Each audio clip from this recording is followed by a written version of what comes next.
Giants became an eraser out on the corner.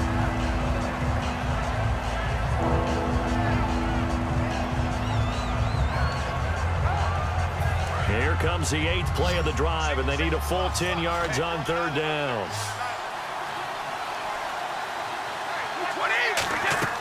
Throwing is Brady on 3rd down. A dump off here to Bolden.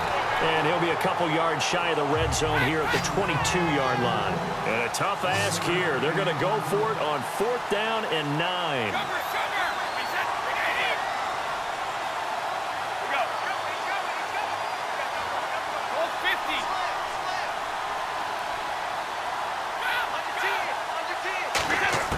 Brady going to go on 4th down. Completes it over the middle to Floyd. And he takes it down to the 13 and picks up the first. And now the Giants will stop play as they take.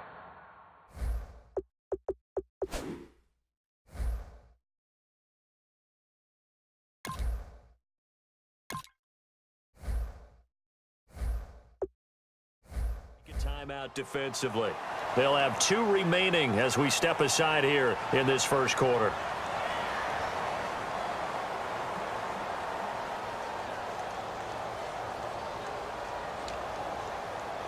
And a really long drive here, and it goes on and on.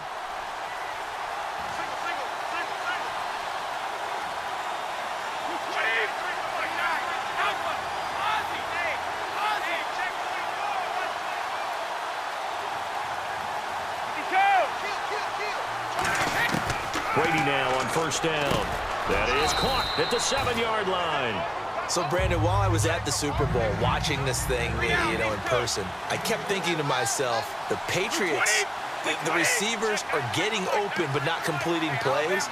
And then Malcolm Mitchell really emerged and completed a lot of catches. And I think he sparked the other receivers down the stretch. What's so interesting for people that weren't tracking it, he wasn't. And now a fumble.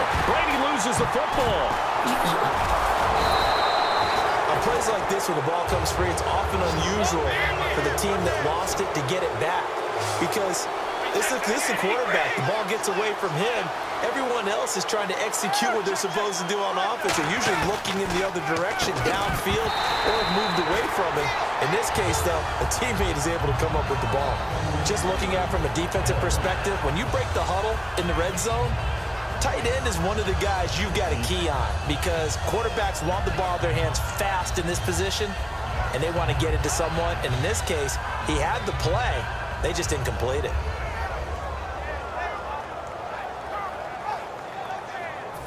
So here we go. The offense is going to stay out there. They're going for it on 4th and 8.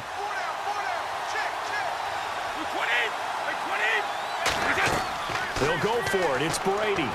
Screen pass to Blunt. And here he'll get it down to the 7. The Patriots come up empty on 4th down. And the Giants are going to get the football back. And New York set to take the field. And they were able to punch it in the end zone last time. They'll be looking to do that again here for the defense. Obviously, they'll be looking to stop them from punching it back in the end zone. It always is punch-counter-punch, isn't it? And which team has the advantage? Well, let's just go back. Last time on offense, they rolled downfield, got into a good rhythm. You can see a little more bounce in and out of the huddle. You can see the sideline really get into the game. So defensively, you're thinking to yourself, how do we take that away from them? How do we get the advantage back? Let's see what they come up with. I think pressure is always the first way to go. You love pressure. I love it. We'll see if they dial it up this drive. Well, coaches always talk about finding balance on offense. I don't think you get much more balance than this. Big-time run, big-time pass. A 1-2 combination. Looked pretty good. How about that? Let's see if they can continue to take that kind of a punch, though. Jennings. Rashad Jennings. He's all alone. And all the way in. Touchdown, New York. Rashad Jennings, 55 yards. And the Giants add on to their lead. And on that long run, maybe the defense caught napping a little bit. The concentration level may not have been there. I agree with you on that one because those types of plays, when they result like that, they're almost like big bolts of lightning, aren't they? Whoosh, and off he goes. Here come the Patriots again on offense, the Super Bowl champions, and boy, they have been able to do it a lot of times, Charles, with unsung heroes, haven't they? Look at the names that led them through the playoffs. Hogan, White, Lewis, guys you just wouldn't think of. Yeah, Deion Lewis, a 5th-round pick, 3 touchdowns against Houston in the divisional round. Chris Hogan, undrafted. He ends up having 180 yards in receptions, including 5 plays of 20 yards or more against the Pittsburgh Steelers. And how about James White, a 4th-round pick out of Wisconsin? Think about who he played behind while he was at Wisconsin, and he turns out to be the unsung hero of the Super Bowl. Would have been the MVP if it wasn't for Tom Brady. And you mentioned James White at Wisconsin. He was behind who? Melvin Gordon and Monte. And now a fumble. Brady loses the football. And they will take over at the 26-yard line. And New York set to take the field. And they'll just simply be looking to build off the confidence of the last time out where they scored a touchdown. And confidence is powerful, isn't it? When you've scored once, you feel like you can go back out there and get it done again. Doesn't matter what the defense throws at them. They feel like they're in a groove right now, and they want to get out there and show it. Yeah, hoping to stay in that groove here this go-around. And he's hit and taken down. Eli sacked. Chris Long in there to make the sack. He buries him for a loss of 10.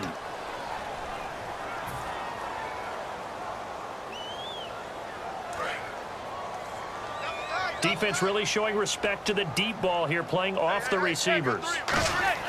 Manning the throw on 2nd down. Caught left side. It's Beckham.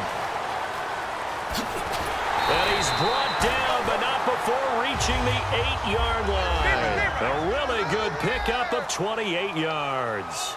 But that's the kickstarter right there. Eli Manning finding his guy, Odell Beckham Jr. Yeah, it's a deadly combination, isn't it? It really is, but what really makes it work is just how unflappable Eli is with his demeanor, able to maintain his calm and his poise. Because we know OBJ, he can run pretty high. And he's going to be dropped. Back at the 15-yard line. Chris Long in there to pick up his 2nd sack now of the afternoon. From the 15 now after the sack. It's 3rd and goal. On 3rd and long, it's Manning. And incomplete. The contact made the ball roam free and brings up 4th down. Man, a tough spot to drop that down here, 3rd and goal. And so many times when you analyze a play like this, you talk about the people around him and maybe his focus was gone. Sometimes just simply him understanding how close he is to the end zone and a chance to score, and he tightens up and doesn't complete the play. Manning now to throw, and he will take it on in for a giant touchdown. Odell Beckham with his 2nd touchdown here in this first half. And the Giants are able to grow their lead. And they're able to up the lead by 1 more. After the touchdown, it's Robbie Gould now to kick it away. Danny Amendola on the return. And a good return as he'll be stopped just shy of the 30-yard line. So the Patriots coming out now. And the turnover last time, that's sort of been symptomatic of their struggles here in this one. Big word. I like it, though, because you're exactly you right. Like that, don't you? All game long, they've struggled moving the ball, turning it over on the last possession. Is that word again, symptomatic? Yeah. I like that. Your analysis, symptomatic of the success of this broadcast. What I like is that you gave me the word, and I just kept using it. Just 7 carries, 27 yards for Lewis against Atlanta. But, you know, the good news for him, when he's been active the last 2 years, how about this stat? The Patriots are 17-0. So that's hard to argue against. So he's got that going for him. Which is nice. Which is really nice, especially in contract negotiations. True. And he often has a big hand in their game plan. Run it, throw it to him out of the backfield. As a kick returner, remember against Houston in the playoffs, he ran one back 98 yards for a touchdown. But in the Super Bowl, James White became the guy and took a lot of the touches away from him in that game. And the Patriots rode James White all the way to a Super Bowl championship. Now Brady. And he will find his man. That's Hogan, complete. The 21 yards there as they convert on 3rd. I've got to make sure that I don't take Tom Brady's greatness for granted, that we make it routine. How about that throw right there? Yeah. Another great completion. And you know one area where he honed his throwing, he was a catcher in high school. He was actually drafted by the Expos in 1995 in the 18th round. Wow, that would have been something to see him behind the dish. Think he gunned down a few guys? Gunned down a few guys trying to steal second. That would have been fun to watch. An ex-teammate used to tell me all the time, I hate experienced quarterbacks because no matter what, you really can't hide what you're doing. And I think that right there, he knew right away where the blitz was coming from, where his primary guy was going. And no escaping this time as he'll go down. They got him for a sack. Calvin Shepard leading the surge there. He drops him for a loss of 6. And now on third down, they'll need to get it to the 36 to pick up the first. Throwing is Brady on third down. Looking for Gronkowski, and he's got him complete. And they'll get 14 yards out of it and a fresh set of downs. Well, there it is, partner. Brady to Gronk, their first connection of the game. You think those two often in sync? I don't think there's any question about it. And look, we know Gronk has a whole lot of fun, but he's deadly serious about his football, as is Tom Brady. Two great competitors, two fantastic players. Well, he did almost everything right. Excellent coverage, breaks on the football, just unable to haul it in and take it the other way. So he dropped an interception. The key for him now, don't dwell on it. Just move on to the next play. Gronkowski, slot left. Brady again here on 2nd and 10. And he's going to go down. They get to him back at the 40.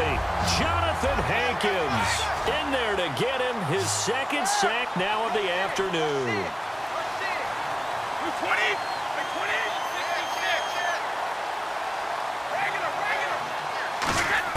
On 3rd and long, it's Brady.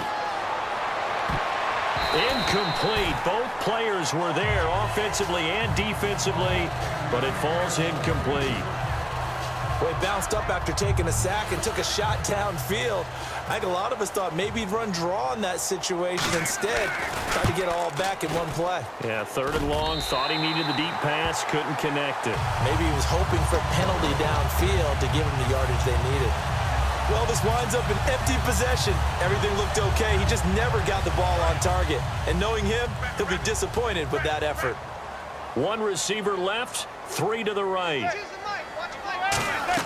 On 1st and 10, here's Manning. And he slings one that's incomplete. And we got a second here, overlooked by the Super Bowl. Some of the awards given out. Matt Ryan, obviously, the MVP, but interesting to see Dak and Zeke finish 1-2 in Rookie of the Year, and you expected that. Yeah, we expect that. Offensive Rookie of the Year, but I loved how Dak handled it. Said he wished he had a knife so he could split it in half so both could have it. And Joey Bosa was the Defensive Rookie of the Year. And then Man of the Year, that was split between Larry Fitzgerald and Eli Manning. Yes, and both of them well-deserved it. I mean, it was fantastic to see both of them on the stage getting that award, and the league loves to acknowledge the Man of the Year because it's not just about what you're doing on the football field, what you're doing in the community, how you're making this place a much better world. Throwing is Manning on 3rd down. He finds Beckham complete. And he takes this one down all the way near the 30. A good pickup there at 22. Another notch there on the belt for Eli Manning finding Odell Beckham. Pick a route, any route. They're connected no matter what. Boy, those guys know how to figure it out, and they work hard at it in practice. A big reason why they're in the lead. Looking to jam the receivers at the line here. Press coverage look defensively. We got three, fellas. We got three. Manning now on 1st down. And it's incomplete. Boy, he doesn't drop many like that one. 2nd down. We know it's not an easy job to go out and catch passes when people are trying to tackle you and knock the ball away. But the bottom line is, that's a pass he's got to have and a pass he should have caught. Manning will try again on 2nd down.